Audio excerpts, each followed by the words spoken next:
I overheard my wife cackling with her friends, sloshed from too much wine. "He's too clueless to know I've been unfaithful for years," she said. Their laughter hit me like a freight train. I stayed silent. But when she showed up at my door in tears, she got a shock she never saw coming. I'm 33, male, and never imagined I'd be posting here, but life's funny like that. Strap in, this is a wild one. Last weekend, I was supposed to be on a guy's trip to catch a game 2 states away. We'd been hyping it up for months. But Jake's kid got a fever at the last second, so the plan fell apart. No big deal, life happens. I decided to surprise my wife of 8 years, Laura 32, by heading home early. Yeah, I know how these stories usually go, but what I found was worse than catching her with someone else. I rolled into our driveway around 9 p.m. and spotted a few familiar cars outside, Rachel's Jeep and Sarah's Toyota. Laura had mentioned hosting her friends while I was gone, so it made sense. I was about to stroll through the front door when I heard their voices from the back patio through the side fence.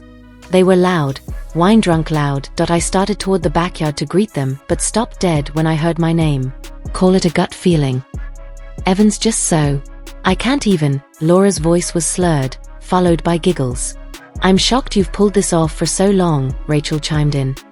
He's too dumb to notice I've been cheating for years, Laura blurted. The group erupted in laughter. My body locked up, like my brain short-circuited. Mark's been the best choice I ever made, Laura went on. Last week, while Evan was stuck at work, Mark came over, and we hooked up right on the couch where Evan loves his naps. More hysterics. No way, the sacred nap couch? Sarah squealed, like it was the funniest thing ever. And the next morning, Evan was so sweet, making me breakfast. If he only knew what his darling wife was up to the night before. My stomach churned. That breakfast, I'd made her favorite, blueberry pancakes with those fancy scrambled eggs she loves. Brought her coffee in bed. Told her I loved her. I stood there, trembling, as they swapped stories. I learned my work trips were her prime time to see Mark. That they'd been at it for over 3 damn years. That she was with him the weekend of my mom's funeral, claiming a stomach bug kept her home. I didn't storm in. Didn't make a scene. I quietly slipped back to my car. I drove to a Walmart parking lot and sat there, trying to breathe.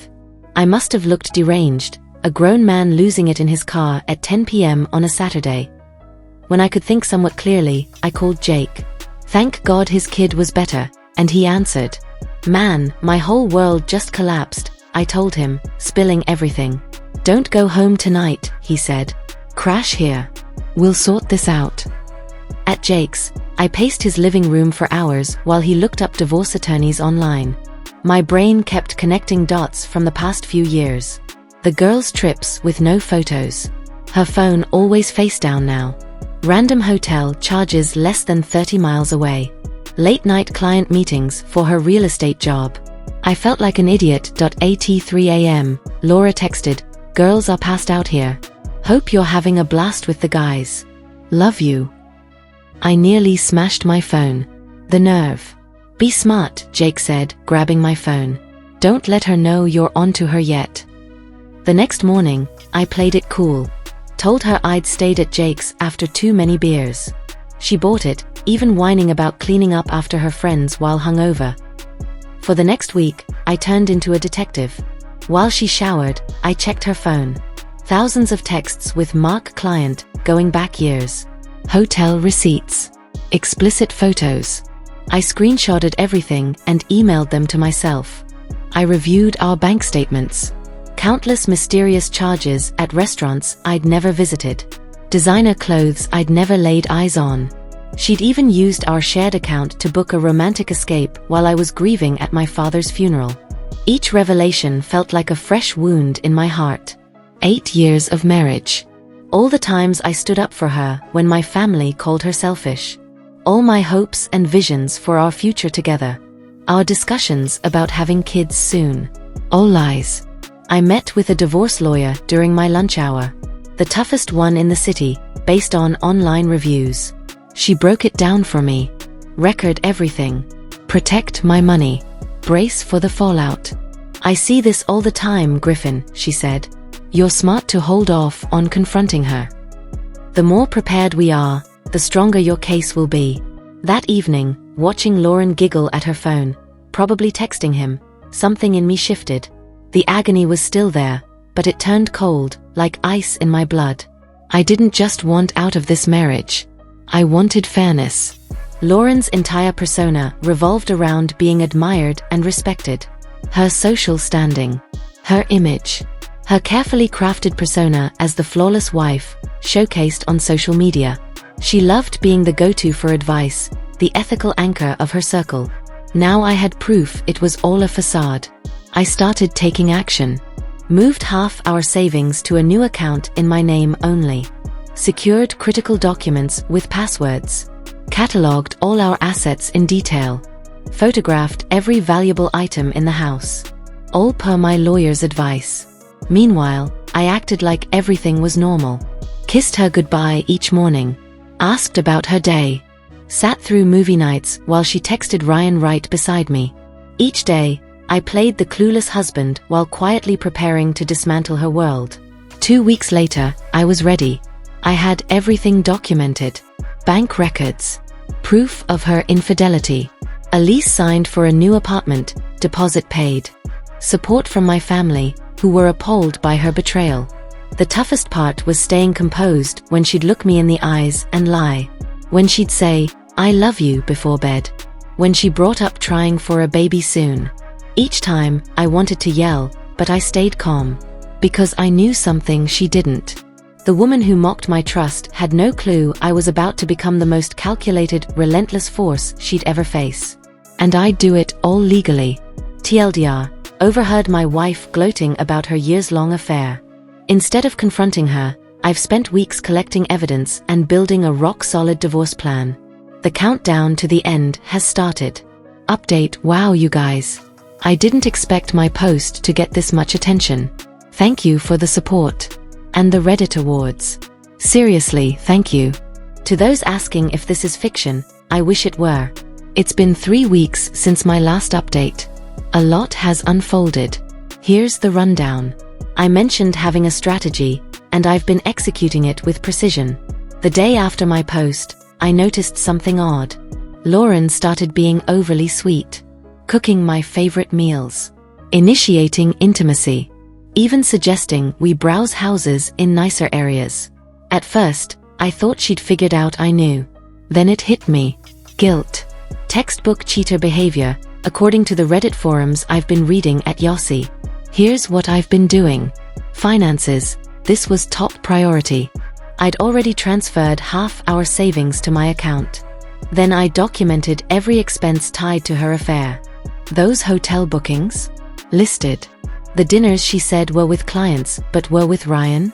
Tracked in a spreadsheet. The outfits she bought for him?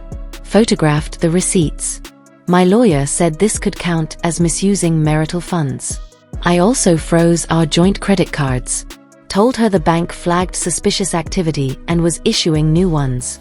Technically true. This bought me time to remove her from my primary card. The look on her face when her card was declined at a boutique. Unforgettable. She called me, fuming about the embarrassment. I played dumb, saying the new cards must be delayed. Property. I quietly moved my important belongings to my new apartment. Not evaluating at answer. Just irreplaceable items like my father's watch, family pictures, and key paperwork. I did this while she was touring properties. Or, more accurately, meeting Sutton. Each time I removed something, I swapped it with an inexpensive replica or adjusted the layout to avoid suspicion. The evidence bundle. This is where Ethan stepped up. He helped me assemble what we dubbed the decisive file. Captures of messages, images, hotel bills, bank records, a chronology of her affair, and a USB with recordings of her calls with Sutton. We're in a single consent state. I made several copies. One for me. One for my attorney. One for Sutton's spouse. Yes, I tracked her down. Emma. Seems like a kind person who had no inkling.